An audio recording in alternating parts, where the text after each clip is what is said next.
আমার প্রিয় মায়েরা বোনেরা, আপনাদের জন্য একটা হাদিস বলে শেষ করব। বিশ্বনবী বলেন, আমার মায়েরা খেয়াল করে শুনুন, বিশ্বনবী আপনাদের উদ্দেশ্য করে বলেন, আল মারআতু ইযা সাল্লাত খামসাহা ওয়া সামাত শাহরাহা হাফিজাত ফুরুজাহা আতাআত বা'লাহা ফালতাদখুল মিন আইয়ি আবওয়াবিল জান্নাতি শাআত।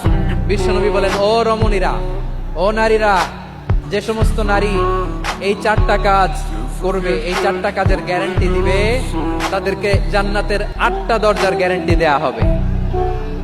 কি চারটা কাজ? 1 নাম্বার, আল মারআতু ইযা সাল্লাত খামসাহা, যে নারী 5 ওয়াক্ত নামাজ পড়ে। কি করে? জেলা স্টেডিয়ামে অবস্থানরত আমার নারীরা বোনেরা, বিশ্বনবী আপনাদেরকে 4টা কাজের কথা বলেছেন, খুব বেশি না। 4টা করলে 8 জান্নাতের দরজা সব খোলা। কোনটা দিয়ে যাবেন? যেটা দিয়ে মনে চায়। 1 নাম্বার 5 ওয়াক্ত নামাজ। আমার বোনেরা জোহরের নামাজ পড়তে পড়তে এটা আসরে নিয়ে যায়, আসর পড়তে পড়তে এটা মাগরিবে নিয়ে যায়। এরকম আসরা নাই? লালমনিরহাটে হয়তো নাই। আমার বোনেরা এটা করবেন না। ইন্নাস সালাতা কানাত আলাল মুমিনিনা কিতাবাম মাওকুতা, সময় মতো পড়বেন। সামাত শাহরা, রমাদানের রোজাগুলো রাখবেন। হাফিজাত ফুরুজাহা, যে নারী তার চরিত্রকে হেফাজত করে, তার প্রাইভেট হেফাজত করে, তার লজ্জাস্থান হেফাজত করে। ও মায়েরা, আপনার এই গর্ভ যে কত দামি আপনি জানেন না।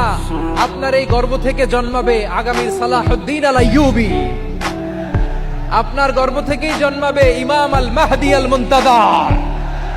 আপনার পেট থেকে জন্মাবে আবু সাইদের মতো বীর সৈনিক। আপনার পেট থেকে জন্মাবে মুগ্ধের মতো বীর মুজাহিদ। আপনি জানেন না কে আসবে আপনার পেট থেকে। সময়টাকে কাজে লাগান, ইসলামকে বুঝেন, মানেন, আমাদের ইসলামিক লেকচারগুলো শুনেন।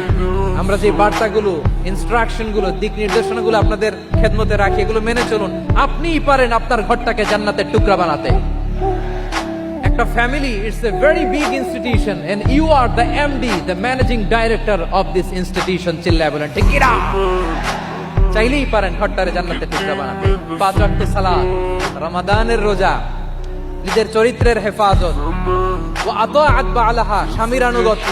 এটাতে অনেকে ভুল করে থাকে। হায় রে আমার বোনেরা, স্বামীর আনুগত্যকে এটা নিজের অপমান মনে করবেন না। আপনার স্বামী আপনার সবচেয়ে বড় গার্ডিয়ান, তিনি আপনার সবচেয়ে ভালো চায়। নারী কখনো গার্ডিয়ানশিপের বাইরে থাকতে পারে না। হয় আপনি বাবার গার্ডিয়ানশিপের ভেতরে, বাপ না থাকলে ভাই আপনার গার্ডিয়ান, ভাই না থাকলে চাচা গার্ডিয়ান, বিয়ের পরে আপনার স্বামী আপনার গার্ডিয়ান। শরিয়া সম্মত স্বামীর আদেশগুলো আপনি মেনে চলবেন, কিন্তু শরিয়া বিরুদ্ধ কোনো আদেশ মানতে আপনি বাধ্য নয়। আওয়াজ করে বলুন সবাই ঠিক কিনা? এই 4টা কাজ যদি কোনো নারী করে, বিশ্বনবী বলেন জান্নাতের 8টা দরজা খোলা। তোমার যেটা দিয়ে মনে চায় সেটা দিয়ে জান্নাতে তুমি এন্ট্রি নিতে পারবা। বিশ্ব ইসলামের স্ত্রীর নাম ছিল আয়েশা রাদিয়াল্লাহু তাআলা আনহা, আবু বকর রাদিয়াল্লাহু তাআলা আনহুর মেয়ে। আবু বকর রাদিয়াল্লাহু তাআলা আনহুর আরেক মেয়ের নাম হচ্ছে আসমা। দুজনই আবু বকর রাদিয়াল্লাহু তাআলা আনহুর মেয়ে। আসমা আর আয়েশা দুজন বোন, এক মায়ের নাম, বাবা এক, মা দুজন। আয়েশা রাদিয়াল্লাহু তাআলা আনহার মায়ের নাম উম্মে রুমান, আর আসমা রাদিয়াল্লাহু তাআলা আনহার মায়ের নাম কুতাইলা বিনতে আব্দুল উজ্জা। আবু বকর রাদিয়াল্লাহু তাআলা আনহু 4টা বিয়ে করেছিলেন। একই ঘটনা ঘটেছে এই ফ্যামিলিতে। আসমা ইসলাম ধর্ম গ্রহণ করে মুসলিমা, কিন্তু তার মা কুতাইলা মুশরিকা। আই রিপিট, বোঝার জন্য আমি আবারও বলি। আসমা রাদিয়াল্লাহু তাআলা আনহা মুসলিমা, আর আসমার মা কুতাইলা মুশরিকা। তার মানে মেয়ে মুসলিম, মা অমুসলিম। ভেজাল আছে না নাই? কিন্তু কুতাইলা আর ধৈর্য ধারণ করতে পারে না। নার ছেড়া ধন, কলিজার টুকরা ধন, কলিজার টুকরা সন্তান। আসমারে দেখতে বড্ড মন চায়। সাইয়েদনা আসমা রাদিয়াল্লাহু তাআলা আনহা মক্কা থেকে হিজরত করে মদিনায় চলে গেলেন। হুদাইবিয়ার পর যখন মক্কা মদিনার ট্রাফিক স্বাভাবিক হলো, মক্কার লোক মদিনায় যায়, মদিনার লোক মক্কায় আসে। কুতাইলা কলিজার টুকরা সন্তান আসমারে দেখার জন্য কিছু উপহার নিয়ে বিশাল মরুপথ পাড়ি দিয়ে মক্কা থেকে মদিনায় যায়। সুবহানাল্লাহ বলেন। এখন মা আসছে মেয়ের সাথে দেখা করতে, মেয়ে তো আর দেখা দেয় না। মেয়ে ভাবছে আমার মা তো মুশরিকা, অপবিত্রা, তার সাথে কি দেখা দেয়া যাবে? বিশ্ব নবীর দরবারে চলে গেলেন। সুবহানাল্লাহ বলেন। কি সৌভাগ্যবান ছিল তারা। মাসলা জানার দরকার হলেই নবীর দরবারে চলে যেত। ঘরে বউয়ের সাথে ঝগড়া হলে নবীর দরবারে চলে যেত। অনেক সাহাবী বলে আমার পেটে ক্ষুধা লাগলো আমি নবীর কাছে চলে যেতাম। কারণ নবীর চেহারার দিকে তাকালেই আমার পেটের ক্ষুধা মিটে যেত।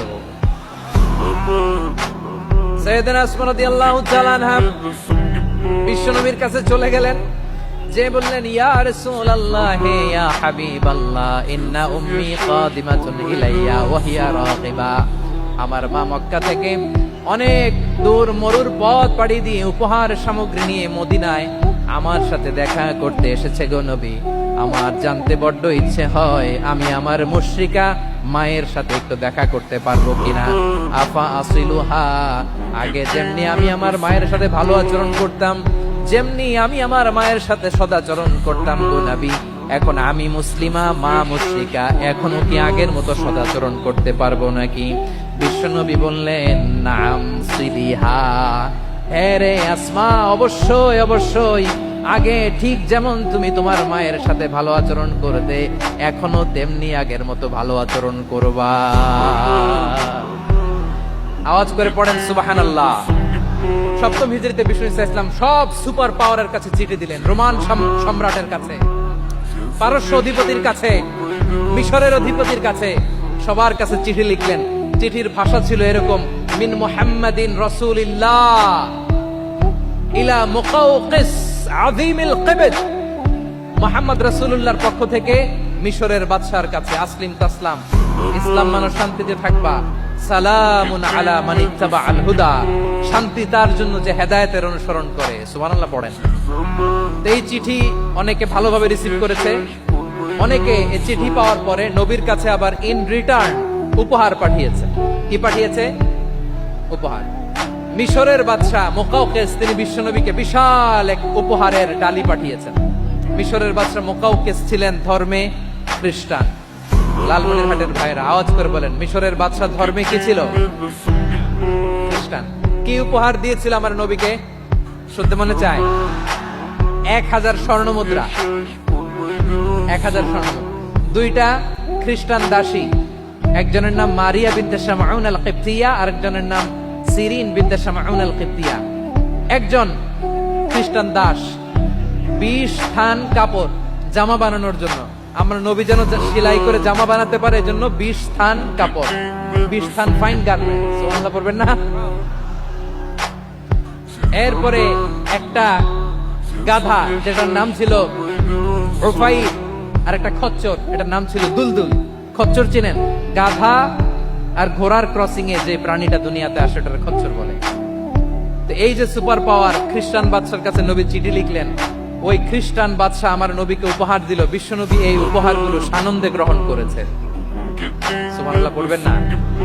তাহলে অমুসলিম কেউ যদি আপনাকে উপহার দেয়, হালাল উপহার হলে আপনি গ্রহণ করতে পারবেন। অনুরূপ ভাবে পারস্যের বাদশা, রোম সম্রাট বিশ্বনবীকে উপহার পাঠিয়েছেন। আমার নবী সবগুলো উপহার, গিফট গ্রহণ করেছেন। সুবহানাল্লাহ বলেন। তাহলে প্রিয় লালমনিরহাট, আওয়াজ করে বলুন, ইসলাম কি ন্যারো মাইন্ডেড রিলিজিয়ন না ব্রড মাইন্ডেড? আম্মাজান আয়েশার কাছে মাসালা জানতে চায় মেয়েরা, এ আম্মাজান, অগ্নি উপাসকেরা তাদের ঈদের দিন নওরোজের সময় আমাদেরকে পাখি দেয়, নেওয়া যাবে? উনি বললেন, ওরা জবাই করে দিলে নেওয়া যাবে না, কিন্তু ওরা যদি ফল মূল এরকম খাবার দেয় এগুলো নেওয়া যাবে। তার মানে অমুসলিমদের দেয়া উপহার এটা গ্রহণ করা যায়। সুবহানাল্লাহ বলেন।